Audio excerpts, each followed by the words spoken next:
আমরা ফ্রিজ ব্যবহার করি, কিন্তু ফ্রিজের সঠিক ব্যবহার বিধি সম্পর্কে কি আমরা জানি? চলুন আজকে আমরা জেনে নিই ভিশন ফ্রিজের কিছু ব্যবহার বিধি।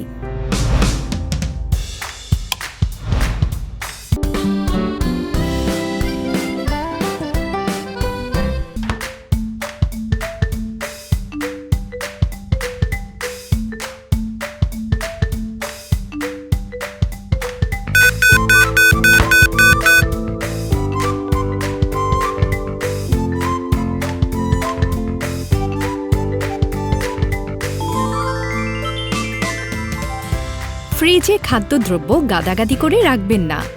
ডিপ ফ্রিজে খাদ্যদ্রব্য পূর্ণ করে না রেখে ছোট ছোট পলি করে ধাপে ধাপে রাখুন। কোরবানির মাংস রাখার পূর্বে 4 থেকে 6 ঘন্টা ফাস্ট ফ্রিজার সুইচ অন করে ফ্রিজারটি চালিয়ে রাখবেন।